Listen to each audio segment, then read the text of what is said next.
I have called this Inventing Ambience. It's a tutorial about imagination, about using your imagination when you are actually designing.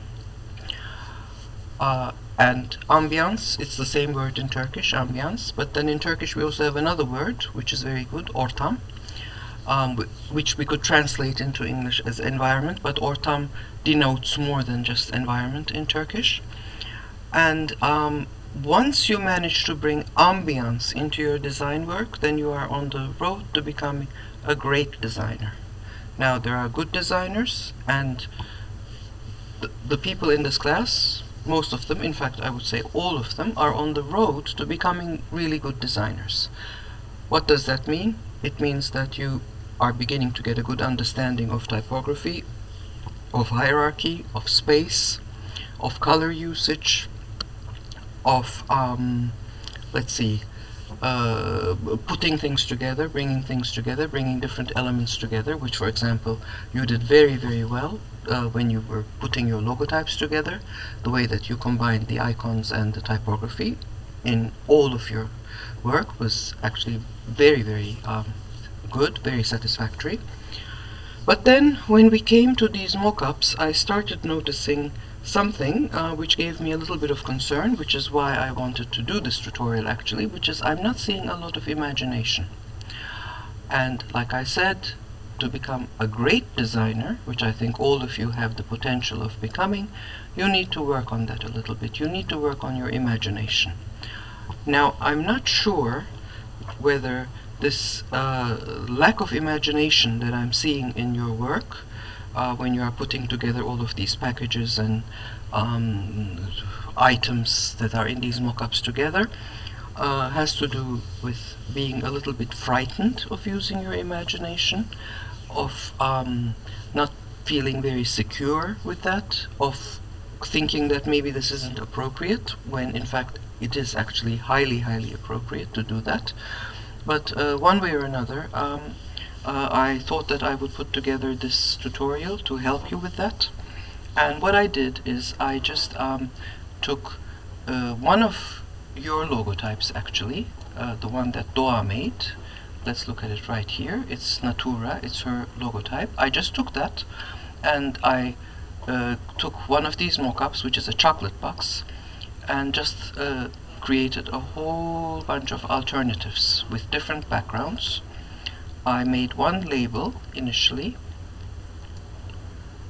Well, actually I made this one first, and then I made a black version of that, and then I made also a narrow, long version of that, because, you know, all of these years of designing stuff, I had a feeling right from the beginning that I would need alternatives. Now, all of this here is typographically correct. It gives us information.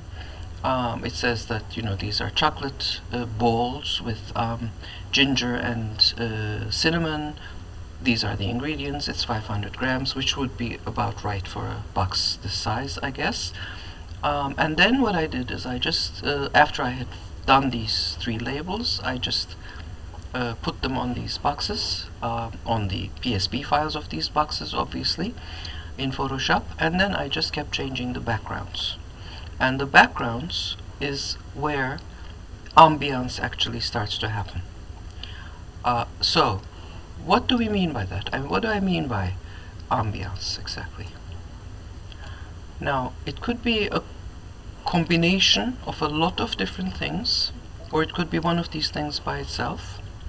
But the idea is to create a world, to create a space for the design object to actually live in, to give it a personality, to give it a story, to put it in a place, to make it evoke feelings, to have it be inhabited by characters, or show seasons or memories, which is very, very important.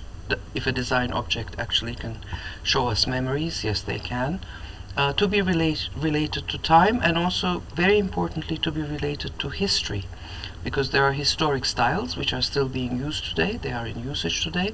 So does your design object have a historic connotation, which we actually also call vintage design, and I'm sure you are quite familiar with that, most of you, in a lot of the design objects that you see, although you may not be consciously aware of it. Just start looking for it. And then landscapes, human activities, all kinds of human activities, festivities, birthdays, office parties, holidays, Ramadan, Christmas, etc., etc., etc. Mood, the purpose of a design object, its environment, and then style, and then it could be a lot of other things. I mean, these are just the things that I thought about, but I could add to this, which is why I added these 3 dots. Now, as you can see here, I made 13 of these. There are 13 alternatives, and you will probably agree with me that there is no way that I could have made 13 alternatives in just one night, which is basically what I did. I did all of these things in one night, and it took me maybe 2 or 3 hours at most, not even. With all the search and everything that I did, it probably took me about that much. I could never have done that if I had actually sat down and drawn everything myself. So, as you know, as I have very often said to you, there is great benefit in using resources, in using the design portals such as FreePick, and then lately I have also been looking at all free download, and that's very good as well, instead of trying to draw everything by hand yourself, because it would have taken me a huge amount of time just to make this, you know, with all the paths that I would have needed to draw, and you know, well, maybe this is very geometric, so maybe that wouldn't have taken me that long.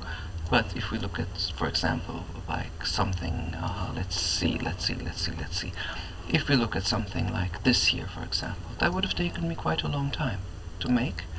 Instead, what I think is a much better idea is to use your time in actually activating your imagination and doing lots and lots of visual alternatives, instead of spending a huge amount of time perfecting just one.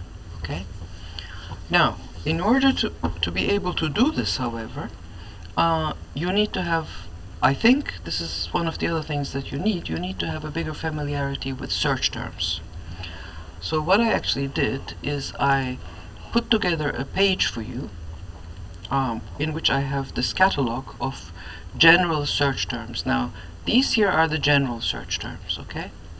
But then what you would need to do is you would need to add your specific search term to the general search term.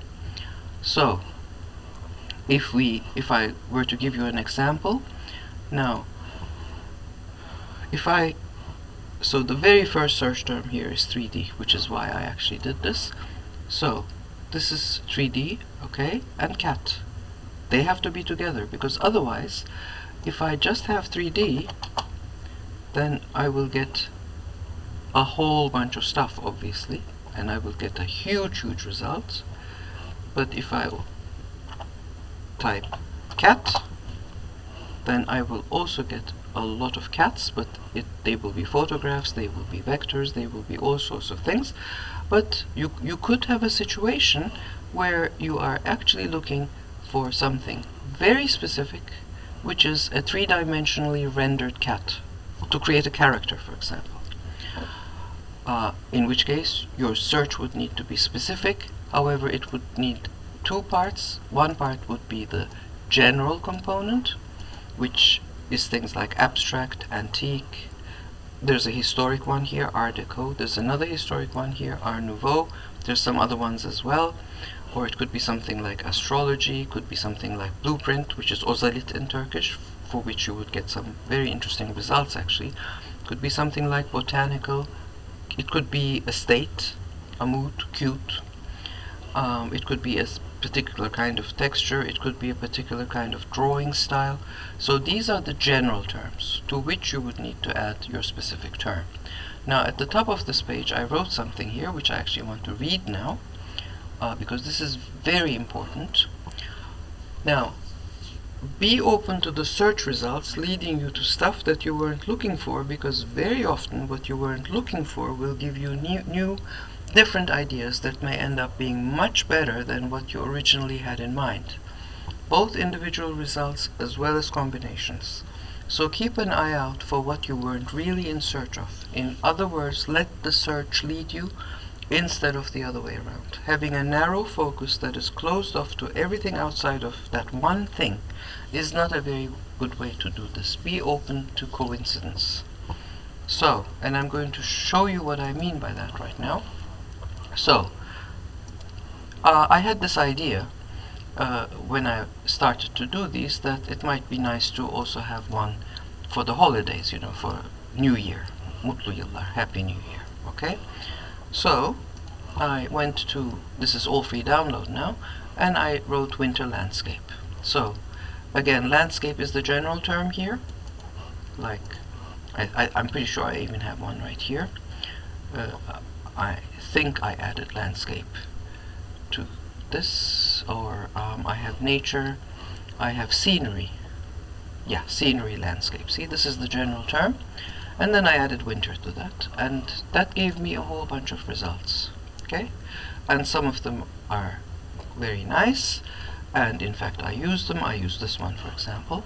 But then, while I was looking, I came across things that I wasn't looking for, such as, for example, this little fellow here, this fox. And then also, I started seeing these people, these characters. Again, this isn't something I was looking for at all. And then I said to myself, maybe I should pay attention to that. Maybe I should keep an open eye for that, because I might be able to do some nice stuff with that. And I wasn't too thrilled with the people that I saw right at the beginning. So why am I getting a whole bunch of non-Christmas related things here? I have absolutely no idea. That shouldn't be happening right now. But let's just keep going. And then I saw this and I said, aha, she's nice. I can do something with her. And that is in fact exactly what I did. The fox led me to this box here, and then while I was thinking of foxes, I also found a second one, because then I started searching for foxes. I had started with winter landscapes, but then I switched the search over to foxes. And then as for the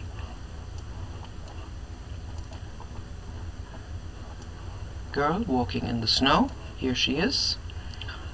And then I also found this one here, and so then I had two different kinds. And what I did here is I added characters into the ambience. I created the ambience through one, characters, and then also the winter scenery, which is the seasonal element. And what this is now starting to do is it is starting to tell a story. Now, this is not a story as in once upon a time, you know, bir varmış bir yokmuş, and then this happened and then that happened. It's not a story like that. It's not a scenario. It's not a storyline. It's an instant from a story. It's a potential story. And what that means is actually that it carries the potentiality of becoming a story.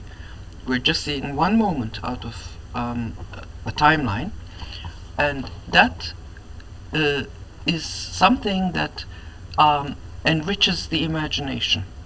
It is richer, it is more enriching, it is more satisfying from an imaginative point of view to just look at one frame instead of the whole story. So I think I mentioned this the other day in class. Watching movies does not enhance your imagination, whereas looking at single pictures does enhance your imagination, because looking at single pictures, looking at single instances, actually makes your mind start to put the rest of the story together inside your head. And that is, of course, an act of imagination. Okay, so now, one thing that I noticed, for example, while I was looking around here on this page, was that it's this one right here. I saw this, and I'm thinking about making another series for umumi karga, because some people were asking about that in class. And what I think I'm going to do is I'm actually going to download this, and we have these two wonderful colored birds here. I have an idea that I want to put a crow here and see what happens, what kind of a environment develops out of that, what kind of a story comes out of that, what kind of a mood comes out of that. I want to test that. I have no idea if it's going to work or not. Possibly it won't, but I want to try that out. What happens when a black crow meets two very, very colorful birds? What's the visual thing that explodes there? What is the story, the potential story, the potentiality of the story that will actually unfold? And then there was another one, which I'm not sure if I'll be able to find it right now, where there's an owl, a baikush, sitting on a tree stump, and that I think I also want to use in combination with the crow when I start working on my umumi karga things. Oh, there he is, right there. So if I duplicate the stump, put it here, and I have the owl here, and then I have a crow here, and I would need to find a crow that would be stylistically suitable for this, but I don't think I'll have a problem with that. Then what happens? What kind of a dialogue would start to happen between the owl, which is considered to be a very wise animal, a very well-read intellectual animal, and the crow, who is known to be a very naughty, mischievous kind of animal? What would happen if I put those two together? So now let's actually start looking at these here in more detail. So I started out, well, I did actually the very first one that I did was this one right here. So I just started out from the word natura, and then I said it might be nice to put some landscapes behind this, and I found a file which has 3 different landscapes, so I just put those behind that label. I made the label a little bit transparent, as you can see, and so that's how I started out. And then once I did these, then I had the idea that it might actually be quite nice to also make a winter version. And then I said to myself, well, if I make a winter version, I might as well make it a Happy New Year box, which then brings us to this right here. It brings us to purpose. So what happens here is that we have the place, we have the feeling, which is New Year, a nice time of year. We have the seasons, but we also have a purpose. So this box now is Happy New Year. It's the happy, and these two are like that as well. Now let's go up here and start looking at these. Now these are abstract backgrounds. So what's the mood with these? What's the style? Okay, let's look at the style first. They are minimal, they are contemporary, they are modern, but they are also formal, because they don't carry a lot of emotion. Okay, because that's a choice. You can make a choice to make something that does convey a lot of emotion, that has a very high degree of personality, or be more subdued. So let's look at purpose now. Who would you give this kind of a box to as a present? Now you would probably give this, or this here, you would probably give these to people that you don't know very well. Because, let's say, for example, with this one here, if you give a box like this to somebody, you would have to know that they are, first of all, that they like animals, and then you would have to know that they are playful, that they can take a joke, or not so much maybe with this one, with the joke thing, but like if I give this one to somebody, then there's a lot of humor here, right? So I wouldn't give this to a very serious person or to somebody whom I don't know very well, but these ones I would. So what would that be? It could be your boss, it could be a business associate, someone like that, where you want to make a good impression, you want to give something that is good looking, but not something that has a lot of emotional connotations, right? So that's what you would actually use this for. However, this does not so much have to do with the fact that these are very abstract, which they are, that's the style, that's part of the style, is that they are abstract, but it has more to do with the fact that there isn't, like I said, there aren't a lot of connotations. Now, these ones here are a little bit like that, but they do have stylistic references. They are vintage, they are old-fashioned. They look like as if they were made in, you know, in olden days.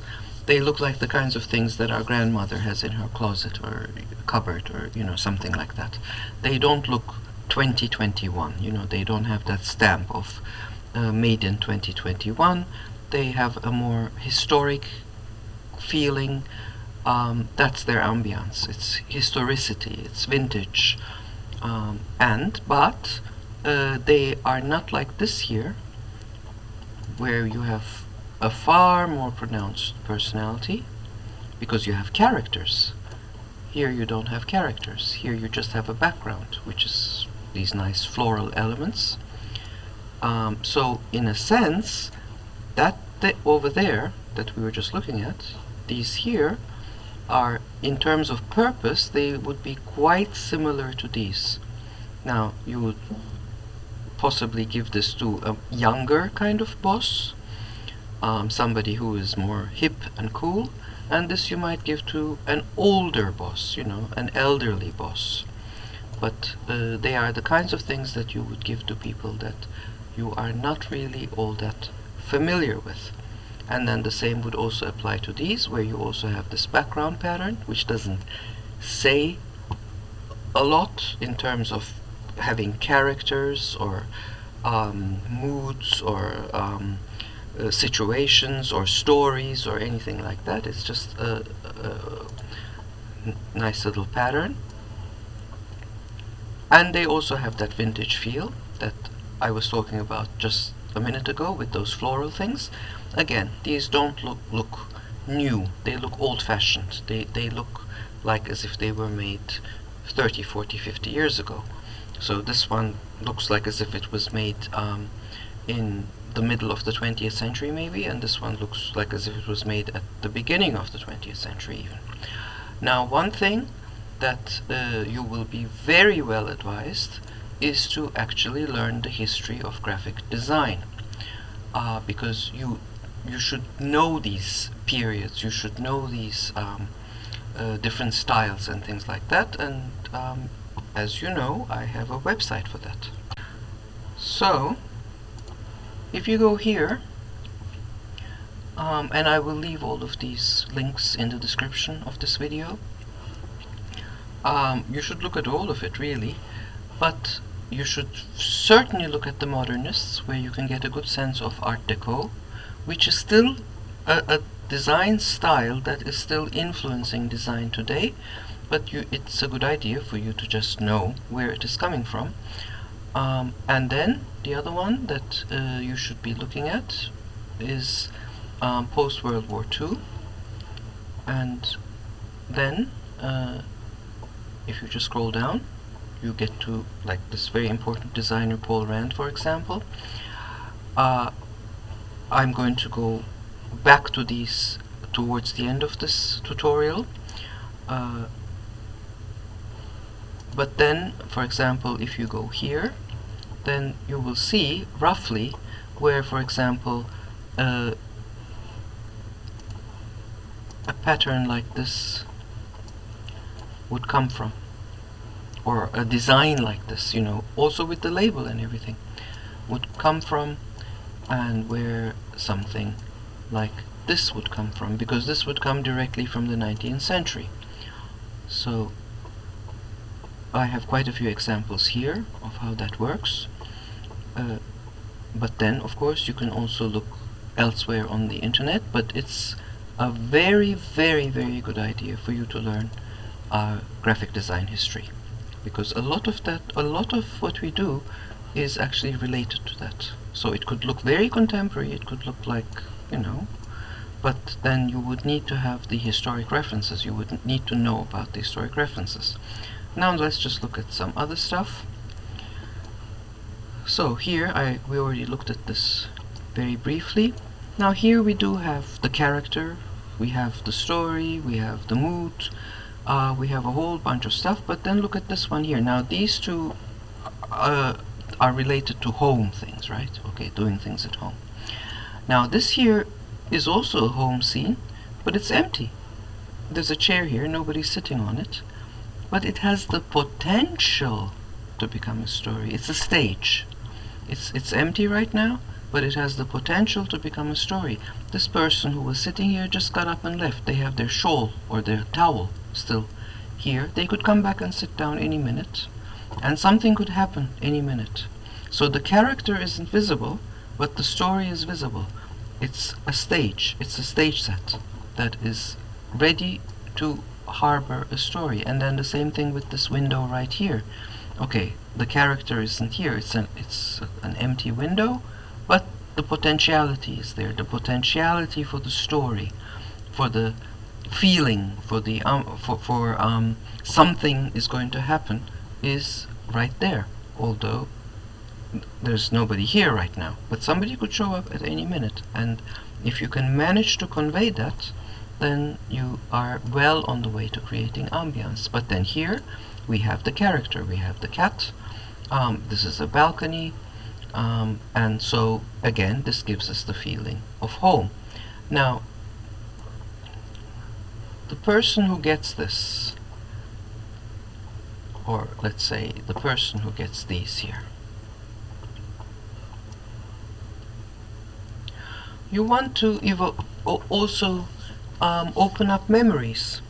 So everybody has memories of meeting friends in the park, or walking their dog, or winter, or building a snowman. So if you can manage to evoke memories, if you can put like a time stamp on something, you know, looking back to happy days and anticipating happy days in the future as well. So it works both ways. It works to the past and to the future. Then you have created an ambience through that. You have used your characters and your scenery and all of this other stuff. And also, don't forget that it's a box of chocolates. You're giving somebody a box of chocolates, or you're designing a box of chocolates. Obviously, you as the designer are not giving anybody a box of chocolates.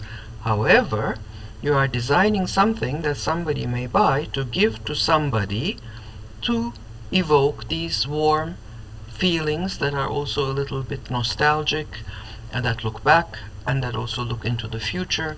So as a designer, that's the ambience that you want to create in order to sell a box of chocolates, because yes, the bottom line is that graphic design is mostly about selling things, and there's no harm in acknowledging that fact. So again, this here, for example, this is more neutral. So I would give this here to somebody that or the person who would buy this could give this to somebody that they don't really know all that well. It's more neutral, although it looks quite ornamental when you think about it. That this doesn't evoke the same kinds of feelings that these do, right? Or this does. So it's a different, or this does even. So it's a different kind of customer that we're thinking about here. And then we have a second one which also has a bouquet of flowers. Now let me see, is there anything that I forgot to show you? Oh yeah, I have some with patterns. I showed you these already, but then I also have these here, where again I'm creating ambience. This is a pattern. It's a repetitive pattern actually. So this is a cafe. There are sweets, there are pastries, there are ice cream, cool cups, cookies, different kinds of coffee, and you know, it's the chocolate balls that we're selling, and we are creating the ambience of this nice warm cafe where you can get all of these wonderful tasty things, and that's the ambience that you're creating. And then with the other one here, I'm going back to the concept of natura, and here we have this very nice pattern with these rather very pretty bugs, and then also these flowers. So we are referring back to Natura. Now one thing, and let's just think about it this way. Would a company actually create this many different boxes for this many different purposes? They might. Now, obviously they would have to be a big company but that has a very, very wide and diverse customer base. But if you, for example, if you go to these big international kind of patisserie or sweet places like what's the one, that famous one in Paris? I forget the name of it, but anyway, Fauchon. No, Fauchon is a charcuterie. Anyway, they might. So having all of these different images on top of these boxes is not really a problem. Or, you know, let's say they make a selection. They have this one here and this one here and then one of these here. So they have 3 different kinds. This, this, and this. Would that be a problem? No, absolutely not. However, what I paid attention to when I was putting these together was, first of all, I have the consistency of the label. I'm always using the same label. And I have the consistency of the logotype. And the logotype has these little yellow leaves, and this yellow, this color, I paid special attention to that. And all of the color that I used is either harmonious with that, like in the case of these here, or here, or here. We have some of that yellow in here as well. Or very, very neutral. Here as well. We have a little bit of the yellow inside these. Well, we have, it's slightly more powerful, but it's similar. But again, this orange here is standing so far away from the yellow of the logotype leaves that it's not a problem. And here it's very, very neutral. Here we have that yellow inside the illustration, and here again we have it here. Here we have it in these little lights. Here we have it in something very close to it in these windows and in the fence. Here we have something very close to it. Here we have something that is so neutral that it doesn't really make a difference. And then here we have those colors as well. So I paid attention to that. I paid attention to keeping the colors of these illustrations always consistent with the logotype leaf color.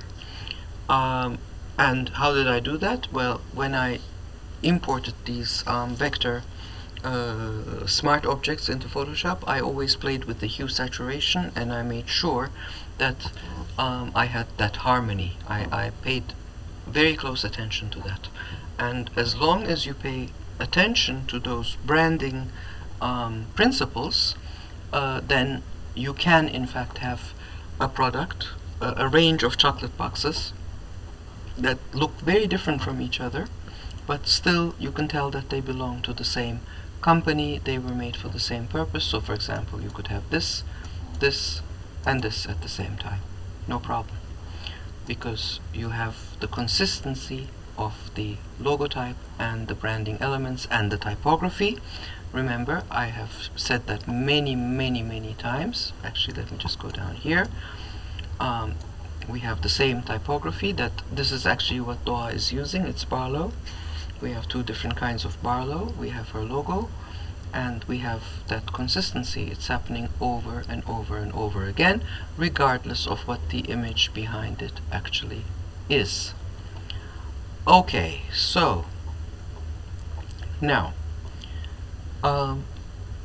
let's think about this a little bit more, about why it is a good idea to use your imagination and create ambience and use lots and lots of different visual material.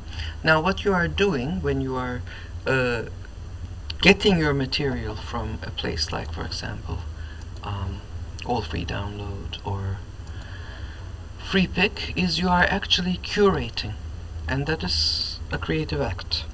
So making things yourself, that is of course important and valuable. If you have the time to do it, which in most cases we don't anymore, because everything is rush, rush, rush, rush, rush. But then curating things, picking things, selecting things, and then also combining them with one another is also very, very valuable. As valuable, I would say, nowadays.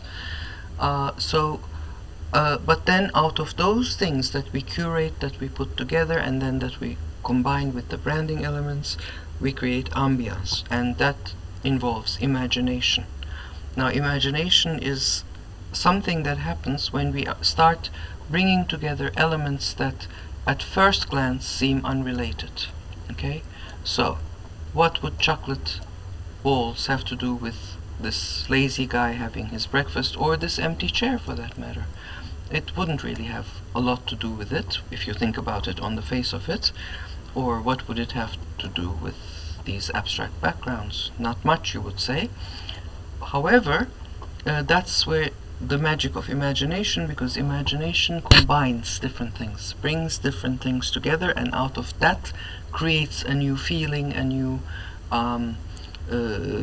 space, a new place, a new mood, a new purpose, a new style, and that is something that we humans can do. And also, don't be scared of that. Don't be scared of doing it, and don't ever think to yourself, oh, but if I bring this and this together, nobody will understand this is stupid. No, you as an individual human being have imagination, but you share that imagination with all of humanity. We all have that thing, we all have that potential, we all have that imagination. So you would be very surprised how other people would relate to the things that you are actually connecting and bringing together. So don't be scared of using your imagination, of bringing together what at first glance may appear to be completely unrelated stuff, because that is how imagination works. And here's the kicker. Now, most professions are under the threat of being overwhelmed by artificial intelligence. And our profession is one of them, actually. Artificial intelligence can design, and actually artificial intelligence can design very, very well, provided that the outcome is predictable. Artificial intelligence can do things when the outcome is predictable. When you are expecting a predictable outcome, then it can do things. Now, I don't know much about this area. It's just stuff that I'm hearing from left and right, so I may be mistaken, and artificial intelligence may be more advanced than I'm aware of, but from what I understand is it's very, very good at processing data that it has received and then making a calculation based upon that. But that data, if that data is unrelated, would it be able to connect the dots in the same way that a human being, a person like you and I, can do, and then come out with a completely unexpected, new, original outcome? That carries a potentiality. It's not predictable. It wasn't predictable. It wasn't what we started out with. When I started doing these things, like I said, I started from here, and then when I did these, I said, it might be nice to also make a winter version, which brought me here. Okay, but then I found the fox. Now, would artificial intelligence be able to do that? As far as I know, as far as I'm aware, at least right now, at this moment in time, it would not be able to do that. But you, as a human being, can.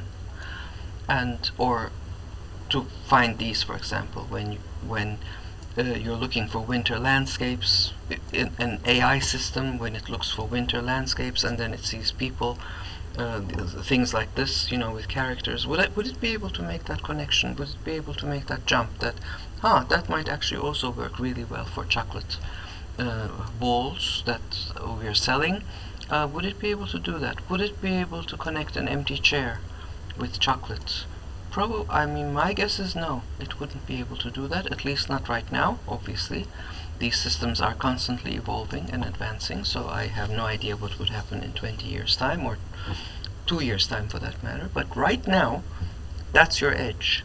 That is your edge as a human being, because trust me, the artificial intelligence can do good design, can't do great design, not as far as I know. As far as I know, that is still in the domain of human beings. And now, just before I close off, let me just go back to here. I said that I would come back to here, so let me just go here. Now,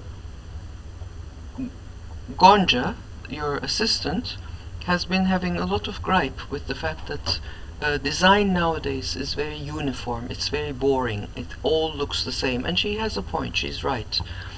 And that made me think about the kinds of design work that people were doing 50, 60, 70 years ago, which was not boring, which was not all the same, which didn't look like as if it had been designed by an artificial intelligence system. And so I want to share some of this with you. So this, for example, is a very, very famous graphic designer called Paul Rand. So this was made in 1939. And this has a huge amount of imagination, as you can see. As does this, which is something that he drew himself, as far as I know. As does this.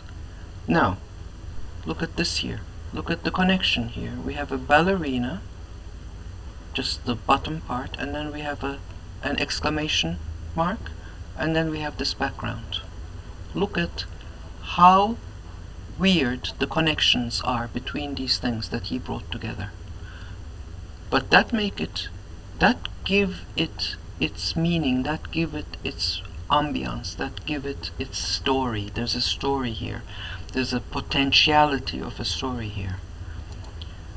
So, let me, and again, these as well. So let me just go here and show you another one. So this is Bradbury Thompson, who actually did a lot of collages. He did a lot of work that I mean, if he had lived today, and if he had something like Free Pick or All Free Download or Vecteezy or something like that at his disposal, I would really love to see what he did, because he actually, most of the things that he used, or in fact almost all of the things that he used, were things that he found. Of course, he also drew stuff and added stuff, but it's mostly found stuff. And he put together these absolutely amazing magazines for a paper company called Wesweco.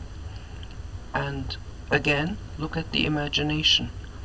Look at the way in which he brought things together.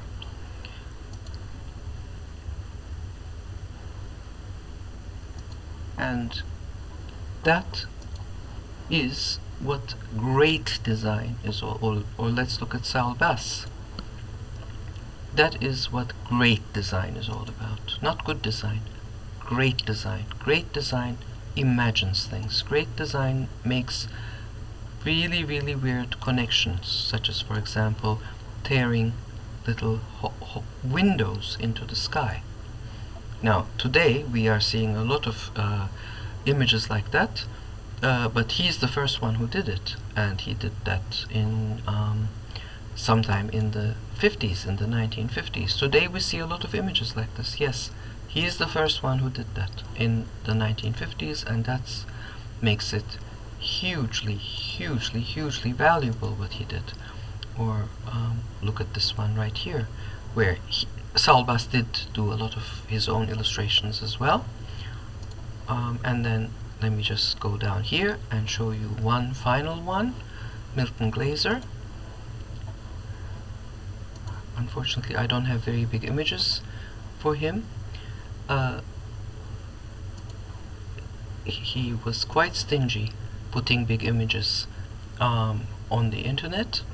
But this, for example, is a very, very famous poster that he made in the 1960s. And again, the whole thing is about imagination, about bringing unexpected things together.